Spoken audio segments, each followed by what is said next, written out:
안녕하세요. JUnit 5 사용법에 대해서 테크톡 발표를 맡은 백엔드 바다입니다.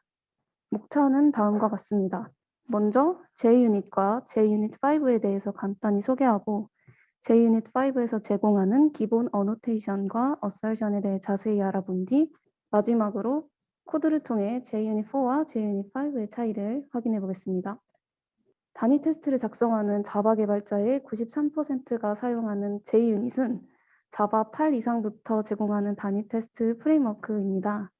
JUnit 5는 2017년 10월에 공개되었고 2.2 버전 이상의 스프링부트에서는 기본적으로 사용합니다.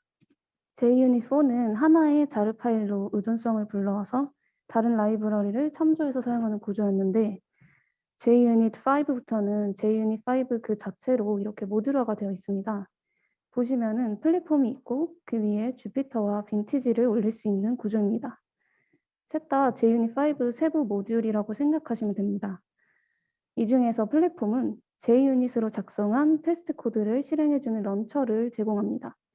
위에 올라와 있는 주피터와 빈티지는 JUnit 플랫폼이 제공하는 테스트 엔진 API 구현체인데요. 주피터는 JUnit 5를 지원한 구현체이고 빈티지는 JUnit 4와 3를 지원하는 구현체입니다. 플랫폼을 통해서 런처가 실행이 되고 JUnit 5로 작성한 테스트의 경우는 주피터로, 4와 3로 작성한 테스트의 경우는 빈티지로 테스트가 진행된다고 생각하시면 됩니다.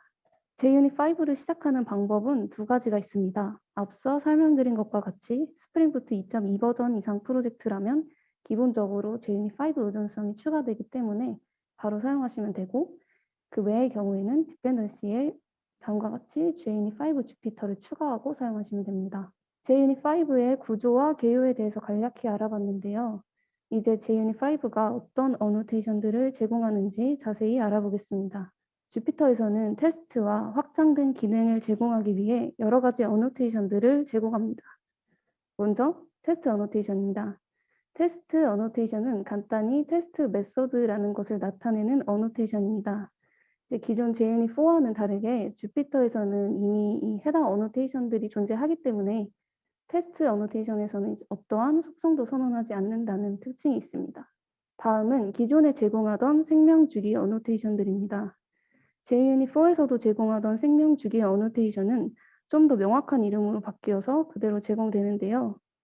before 어노테이션은 기존의 before 클래스로 해당 클래스에 위치한 모든 테스트 메서드 실행 전에 딱 한 번 실행되고요.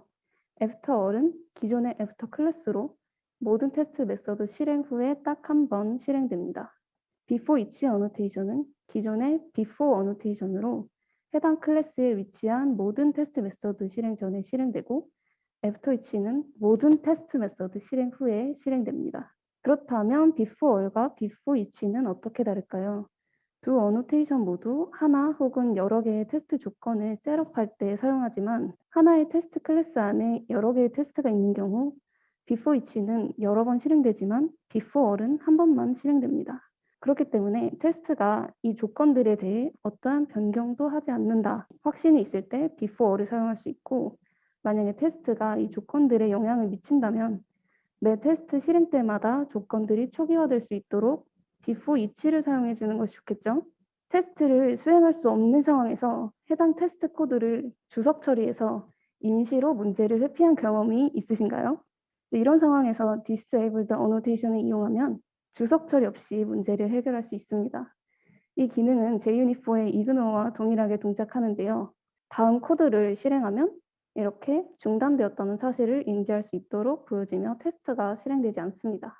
JUnit5에서 새롭게 제공되는 어노테이션 중에 가장 많이 사용하고 있는 디스플레이 네임 어노테이션은 IDE나 빌드 툴에서 표시할 테스트 이름을 지정할 수 있도록 해줍니다.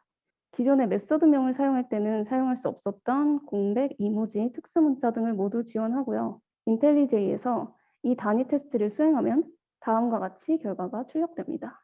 리핏 테스트는 동일한 테스트를 반복해서 수행해야 할 경우 사용하는 어노테이션입니다. 성능적인 이슈를 확인할 때 사용할 수 있겠죠.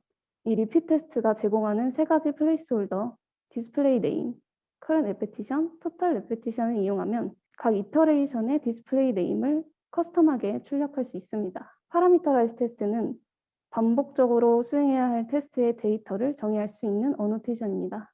테스트에 여러 다른 매개 변수를 대입해가며 테스트해야 할 때 사용하면 반복문을 사용하는 것보다 가독성이 향상되고 테스트의 성격이나 목적 등을 잘 드러낼 수 있겠죠. 블랙잭 미션에서 에이스 카드가 여러 개일 때 합을 구하는 테스트 코드에서 파라미터라이즈 테스트를 활용할 수 있습니다. CSV 소스를 이용해서 에이스가 2개인 경우, 3개인 경우 등 테스트해보고 싶은 다양한 경우를 매개 변수로 주고 이 기대하는 점수와 비교하는 방식으로 한 테스트 코드에서 이 3가지 경우에 대해 테스트해볼 수 있습니다. 다음으로 네스티드 어노테이션입니다.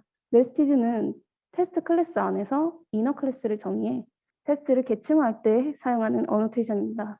내부 클래스로 정의하기 때문에 부모 클래스의 멤버 필드에 접근할 수 있는 것은 물론이고 before, after와 같은 테스트 생명 주기에 관계된 메소드들도 계층에 맞춰 동작합니다. 이 네스티드 어노테이션은 블랙잭 미션에서 다음과 같이 활용할 수 있습니다. 로직이 복잡한 블랙잭 같은 게임에서 이 네스티드 어노테이션을 사용하면 다양한 상황에 대해 테스트해 볼 수 있습니다. 이 경우 승부를 결정하는 find result 메소드가 플레이어가 블랙잭인 경우 이 딜러의 상태에 따라 이 결과를 한 번에 확인할 수 있어요. 이 네스티드 테스트 실행 결과는 다음과 같이 나타납니다. 딜러가 블랙잭이면 드로우, 버스트면 블랙잭, 그 외의 경우도 블랙잭 이런 식으로 한 번에 확인할 수 있죠. 다음으로 assertion입니다. assertion이란 사전적 의미로는 주장, 행사라는 뜻이고 간단하게 단정문이라고 생각하시면 되는데요. 이 테스트 케이스의 수행 결과를 판별해주는 역할을 하고 모든 JUnit Jupyter assertion은 스태틱 메서드입니다. assertion의 경우 JUnit 5에서도 이전 버전과 마찬가지로 기본적인 것만 제공하고 있기 때문에 이번 발표에서는 JUnit 5에서 추가된 몇 가지 사항에 대해서만 살펴보도록 하겠습니다. 먼저 assertion문 전체를 실행할 수 있는 기능이 추가되었습니다. 이전 버전에서는 assertion에 실패할 경우 나머지 assertion이 실행되지 않았기 때문에 전체를 성공시키기 위해서는 여러 번 테스트를 수행하면서 코드를 수정해야 했어요. 이제 예시 코드를 보시면 위의 코드와 같이 실행을 하게 될 경우 assert equals에서 에러가 나면 그 다음 줄인 assert true는 테스트도 하지 않고 이제 여기서 테스트 메서드가 종료되겠죠. 하지만 이 코드에 아래 코드와 같이 assert or를 감싸면 이 중간에 실패한 assertion이 있더라도 이렇게 끝까지 실행이 되기 때문에 발생한 오류를 모아서 한 번에 확인할 수 있습니다. 다음으로 예외의 내부 상태를 검증할 수 있는 기능이 추가되었습니다. 이전 버전에서는 테스트 어노테이션에 기대하는 예외를 기술하는 방식으로 테스트를 수행했기 때문에 단순히 예외가 발생하는지 여부만 검증할 수 있었는데요. 이 JUnit 5의 assert throw를 이용하면 예외 발생을 검증하고 예외를 반환받아서 예외의 상태까지 검증할 수 있습니다. 예외가 던져지지 않음을 검증하는 단정문인 assert does not throw도 JUnit 5.2부터 추가되었어요. 또한 타임아웃 assertion이 추가되었는데요. assert 타임아웃은 특정 시간 안에 실행이 완료되는지 확인하는 단정문으로 인자로는 원하는 시간과 테스트 로직을 받습니다. 이전 버전에서도 룰 어노테이션을 통해 검증이 가능하긴 했지만 단정문을 사용함으로써 테스트 메서드 내부의 처리뿐만 아니라 이제 데이터를 생성하는 부분과 같은 것들을 좀 더 유연하게 테스트할 수 있게 되어서 사용성이 개선되었다고 하네요. 다음으로 assumption에 대해 간단히 알아보겠습니다. assumption은 전제문이라는 뜻으로 특정 조건을 전제하고 테스트를 수행할 수 있습니다. 즉, 전제문이 true라면 테스트를 실행하고 false라면 실행을 종료합니다. 이 아래 코드에서 assume true를 통해서 전제 조건을 검증한 경우에는 이 결과가 false라면 이후의 테스트들이 전부 실행되지 않지만 이 assuming that을 통해서 검증한 경우에는 이 파라미터로 전달된 코드 블럭만 실행되지 않고 그 이후의 테스트들은 정상적으로 수행하게 됩니다. CI와 같이 특정 환경에서만 테스트를 진행해야 하는 경우 사용할 수 있겠죠. 마지막으로 JUnit4로 작성한 테스트 클래스를 JUnit5로 리팩토링 할 경우 어떻게 변하는지 간단히 코드를 통해 확인해 보겠습니다. JUnit4 테스트 클래스의 이름에 커서를 두고 Alt Enter 혹은 Command Enter 누른 다음에 Migrate to JUnit5를 누른 다음 하단에서 이렇게 변환되는 항목들을 확인하시고 두 리팩터를 누르면 JUnit4 테스트가 5 테스트로 자동 변환이 되는데요. 그럼 코드가 어떻게 달라질까요? 먼저 인풋 부분이 org JUnit에서 JUnit Jupyter로 변경이 되었네요. 그리고 앞서 살펴본 것과 같이 생명 주기를 나타내는 before 클래스와 before annotation은 모두 before과 before each로 변경이 되었습니다. 그리고 assert 역시 JUnit5에서는 assertion으로 변경이 되었네요. 다음으로 JUnit4의 이그노어 어노테이션은 같은 동작을 하는 disabled로 변경이 되었고, 이제 after와 after 클래스는 after each와 after all로 각각 변경이 된 것을 확인할 수 있습니다.